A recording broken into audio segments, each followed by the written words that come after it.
Hey, it's Clay. Wanted to do another video today, this time talking about my Axe effects, and just wanted to walk through this main preset that I use. So that when I am playing live, I primarily use one preset, and then I haven't gotten too deep into scenes or anything like that, just because I am using my Behringer FCB 1010, and I primarily leave it in effects mode. And so this has been the setup that works for me. It's relatively simple and straightforward, but I wanted to share some tips and trips for how I set up this preset. And then this is kind of the template that I use. If I want to set up a new preset, then I bring a lot of these things in with me, or just kind of the decisions that I make. Kind of wanted to walk through each step of the way and go from there. So first and foremost, let's go ahead and talk about this. First thing that I do is I actually turn the noise gate off. I am not a noise gate fan. For heavier styles, it probably is required, but I know really nothing about heavier styles. So I like to turn it off. And the biggest thing there is that a lot of the times if I'm doing like a swell or a very detailed type thing, I don't want to have to fight with the noise gate. I've had instances in the past where, like, if I'm doing like a swell patch, and your input on the swell goes from like 0 to 100% to really slowly swell in that sound, then you kind of end up fighting with the gate as to when your sound actually triggers and starts, so I don't like doing that. And I primarily am playing in either like a classic rock or more of a praise and worship type setting, so yeah, I don't like the noise gate. And I will pretty much always be riding my volume knob, so in terms of ambient noise when I'm not playing, I just cut it off right there. Now, the first thing that I have here in line is I have two drive pedals. Now, really, these could be set up however you want. There's a whole lot of different ways to do this, but the basic idea that I try to have is I want to have an A, a B, and a C sound in terms of gain levels. So my A sound is actually going to be a clean, which on this amp setting is going to be, you can see this is running the 100-watt plexi with the master cranked and the input drive at about 6. So that's pretty crunchy. And also I will have another video, which I'll link to in the description, where I'm just playing through this preset if you want to hear it, but I'm not going to do that right now. But the amp drive is set relatively high. So to get clean, I just roll the volume on my guitar down to about 5. So that's my A sound, is the guitar volume down on about 5. The pickup selection that I use also makes a big difference if I'm on like the quacky notch position on a Strat versus the full bridge humbucker. That also will cut some output. So, and the Axe effects is very detailed. So that's where I get my clean. And then my B setting is kind of like the crunchy rock rhythm on like a driving chorus or something like that. That would just be the amp set like this and my guitar up on 10. And then my C sound is a lead. And I use two different drive pedals, and they're set very differently, and they do different things, and I can kind of use them independently or stack them together. So I guess technically that would be like a D, but I consider it all to be under the category of lead. So the first is a fuzz face. This is set a little bit more dark, and the drive is set at about 4, which is kind of the spot where you're still getting a lot of hair and kind of fuzzy fat low end, I mean, but at the same time you can still clean it up a little bit. Now, the fuzz face on the Axe effects is not authentic to the real circuit. On the real circuit, they don't have a tone knob or an EQ, so you have some improvements there. But on the real circuit, it's more sensitive to where you set the drive, the type of clipping diodes that you use, and also where you set the level. So typically on a fuzz face, you need to max, the drive needs to be all the way up at 10. But the drive on the Axe effects is a little bit more nuanced and detailed. There's more usable range. So I just kind of use my ear to dial that in. The level's pretty high because I do want a slight volume boost. And then the tone, haven't really messed too much with any of these. I think I bumped the low cut up a little bit, and the high cut just kind of tuned it by ear. But this is kind of the setting that I like. So this is a very, very thick and fat. With the bridge pickup, it sounds really huge. With the neck pickup, it gets extremely woolly. So yeah, this is just kind of sound that I really like. And then this one is going to be more typical. This is using the FET boost, FET. And this, again, the level is maxed. Have a little bit of a mid bump, a little bit of a treble decrease, and then Drive and tone, again, set to taste. You could probably use a little bit of low cut and high cut just to kind of tame. The most of the usable guitar range is going to be between about 100 and about, I don't know, 7,000. So I'm not really cutting out anything too much there, but this is more of a neutral. So the fuzz face very much colors the sound, it changes the texture, but the FET boost is not really doing a lot of clipping. The drive is set relatively low. You could use a tube screamer. I also really like the Eternal Love, but for this one I just wanted something to be relatively neutral. So this is basically like taking the amp and just increasing the input drive to about 8 or 9. And then you can stack these all together to really go over the top. It's, yeah, a lot of things you can do there. So that's kind of my core sounds. Spent a lot of time just leaving the preset exactly like it is and playing around with my volume knob on my guitar from clean to crunchy kind of rhythm. And then for any lead stuff, then I have these two drive pedals. Next in line, I have the volume. This is like the volume pedal, I suppose. Now, this is set up on my Behringer, and I leave this on all the time. And so, now an interesting thing to note is that I actually put this after the drive pedals and then before the amp. I've also been experimenting with maybe putting it after the amp because I do run the amp relatively hot. So the idea here is that if I want to, I have the option to run my volume knob on my guitar as like the primary volume, and then if I want to use swells, all I want to do is make sure that this is set before the delays and the reverbs. So I could even reorder this. This actually is, I'm gonna try this. So we're tweaking this on the fly, but it doesn't necessarily matter. But the idea is that, so the volume knob on my guitar will control the level of input gain. So if I want to clean up the amp or one of the drive pedals, I can do that on the volume knob on my guitar. And then if you have the volume pedal right here, you're just duplicating it's redundant. It's the exact same function as the volume knob on your guitar. However, if you put it later in the chain, again, before the delays and reverbs, but after the distortion, then I could put on my fuzz, and the amp is running pretty hot, and then this will actually give you like a very interesting, so when you swell, even when your swell on your foot pedal is at like 10 out of 100, it's still a lot of distortion.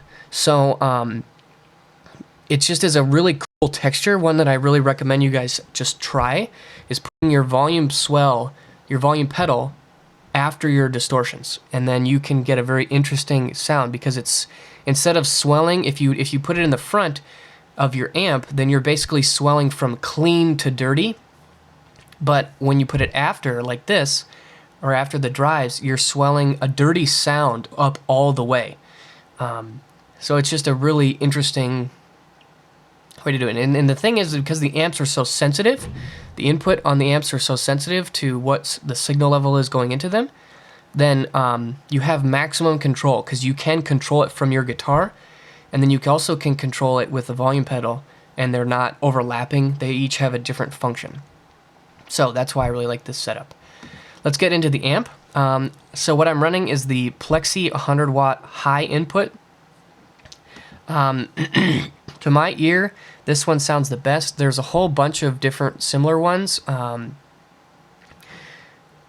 this is the one that I prefer pretty much to all the other amps. Honestly, a lot of them sound really nice, but I want to talk a little bit about my settings. I mean, it basically just is involved running through them by ear.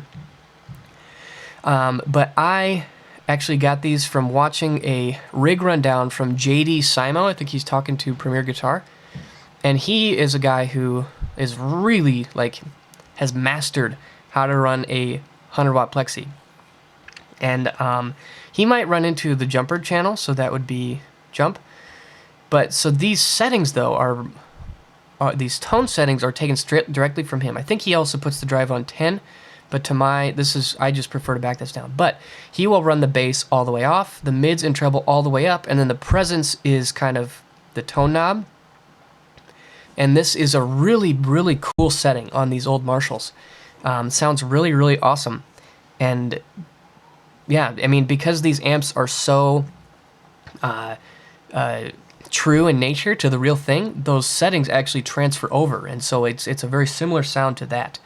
Now a big thing here is that I'm not running the bright switch or any of these fat or cut or boost.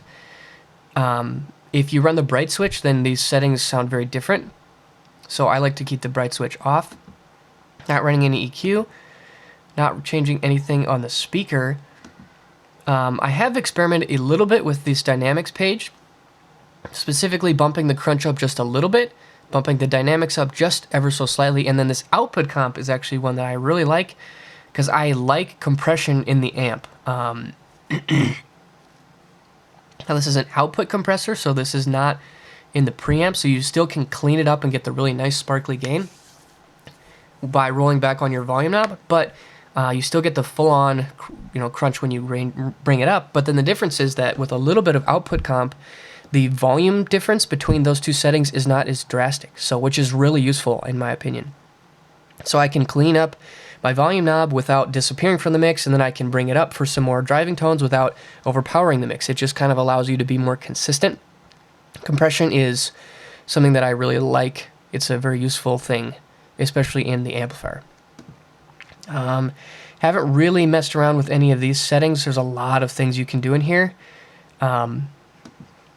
But yeah, I mostly am just sticking with a lot of these are just standard settings. Now the cabinet, this is probably the most important place to experiment with any modeling device is what type of cabinet you use. Now, if you're running to an FR rig that's full frequency flat response, I think is what that stands for, but like studio monitors or like a wedge or a atomic CLR or a matrix power amp into like a flat speaker, so basically you're not using a guitar cabinet, then this is probably the most important block. Now the only thing that I really can recommend is to just tune these by ear.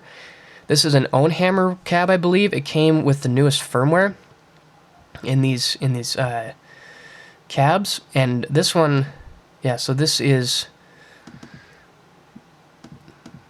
came with the newest firmware, I believe. And this cab just sounded really good in my ear. The one that I have used for years now is number 103, this 4x12 basket weave TV mix. That's my go-to cabinet. The only reason I've experimented with this other one is because it is the new Ultra Res cabs are more efficient in terms of CPU. You can see I'm running my CPU really high.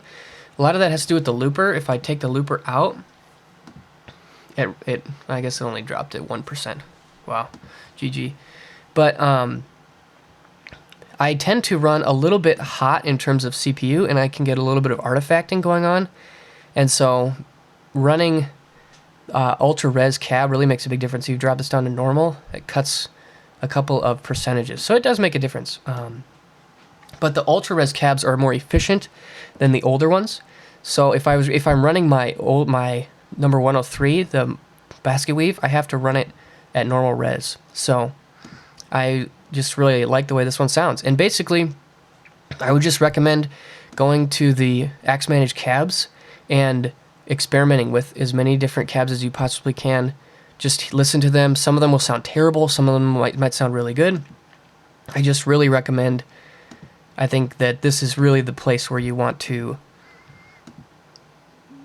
experiment the most. Doing a little bit of low cut here at about 100 hertz, and then the high cut down to about 8,000. Again, you want to, that's where the guitar sound really lives, and so that's kind of where you want to keep the EQ. Now, if you are running through a guitar cabinet in the power amp, you want to make sure you disable this. You really don't want that if you've got a real cabinet, because then you're getting two cabinet sounds, and you don't want that. It's like, it just doesn't make any sense. So then, now a thing that kind of a motif here is that with these effects, I tend to run them in a separate chain, kind of in parallel with my dry signal. So from here, the dry signal pretty much goes straight to the output. The only exception is this reverb, which I'll get to in a little bit. So I just run a separate line. This is, I believe, my dotted eighth note delay, which I'm running as a digital delay. I picked a digital delay because I wanted it to be very clean and precise and exactly. I don't want any sort of coloration or degradation. because I want it to be a very percussive sound with my dotted eighth note. Now, the main thing here is when you do this and don't run them in line, your mix needs to go to 100%, and then your level control becomes what used to be the mix. So your dry signal stays absolutely constant, but then you use the level knob to kind of mix in. I guess I'm using the word mix kind of confusingly, but so basically your signal comes up, and now this is pure delay. If you were just listening to what was coming out of this block, it would just be the delay. And then you can kind of mix and match it by using the level knob. So at 0 dB, it's a 1-to-1 kind of mix to dry. And like I said, with the dotted 8, I like to have a little bit lower feedback and a little bit higher mix so that you can hear it. And it kind of, again, gives you a very percussive sound. Then this is, another thing too is I also run mute effects out. Otherwise, you would be like doubling your signal when this is off. So when this is off, the signal is killed right here at the output. This is the quarter note delay. I'm using analog mono. I've experimented with the 2290 sounds nice. The tape delay sounds nice. But I've been using the analog mono. And then what I do is a little bit higher feedback, you'll notice. 49% versus opposed, I think this was like 20. And then a little bit lower level. So there's going to be more repeats, but because it's an analog delay and the level's a little bit lower, it kind of sits underneath my guitar tone. It's a very dark delay. And you can kind of, I don't have any modulation going on, and I'll get to that in a second, but with the EQ, see, I've got this even bumped down to about 4,000. You could even kind of increase this so that this really cuts off some of the high end and makes it very dark, so it sits underneath and it just kind of provides a little bit of a ambient wash or pad or something like that. And then again, we have mute effects in, so it's kind of the same idea that if it's not active, then it actually gets straight up muted here at the front end. But then when this is activated, then the signal goes through the delay, and then the output of delay runs into a chorus. So instead of running the modulation in the effect, what I'm doing is I'm taking, and this is just the delay, just the wet signal, running it from the delay into the chorus. So only the delays, the repeats, are going to be affected by this chorus, a relatively low rate, moderate depth, and then the mix, or the level, so this time you run the level at 0, and then the mix is a true mix control, so it has about 50%. You could probably bump this up a little bit, and so it really kind of provides some nice, almost Deluxe Memory Man style chorusing effect to the repeats, and I just think it sounds really nice. So very, very different sounding delays. This is going to be very precise and rhythmic and in your face, but doesn't trail on so often. This one is going to be very dark and very washy and ambient, has a lot of movement to it. More repeats, but more in the background. And then lastly, we have the reverbs. I'm running 2 reverbs. This one is kind of my basic room reverb. So really straightforward. Room. I'm running the XFX 2, not the XL, so I have to run normal quality. If I go to high, see bumped up to 96%, and I really would get some artifacting. So that's no bueno. But it's okay. On a medium room reverb, you're really not going to be able to tell much of a difference. And then, again, mix set to 100, and then level set to about -20, so it's just barely providing a little bit of splash, so it's not so dry. I do have a Y setting, which I will use. This is Cavern, so this is more like very ambient and spacious. Really going to help provide a wash. Mix is high, level is high, so I can switch to that. And then I also have another reverb here set to ambience, and this is set with a huge time and size and mix. And then if I move this to Y, and I move both of the delays on, and all these reverbs, then I get a very, very spacious ambient sound, great for swells, so I'll turn the volume pedal on. This setting is fantastic for more ambient swells type stuff, and it's all in the same preset, which I really like. So what I would do here is probably turn the guitar volume down to about 5 or 6, so that's my A, my clean tone, And then I can use the volume and all the delays and all the reverbs to get that really spacious ambient type sound. So that is pretty much it. And then I use the looper at the end. Trying to think if there's anything else that I've missed. I mean, the output is really nothing going on there either. So that's my core preset. I will upload it to Xchange so you can download it if you want to try it out. One thing you might have to mess around with is that this is set up to be controlled by my FCB 1010, and if you don't have that, it could be different. So I'll leave it off on the stock preset. But anyways, I hope you guys enjoyed this video. I hope this is helpful. And if I want to build another preset, I will typically just start with this one, save it over, and then I'll start tweaking stuff from there. So if I want to change my amp or cab, then I can, and I still have all the other stuff set up just the way I like it. So let me know your thoughts down below. I'll see you soon. Bye.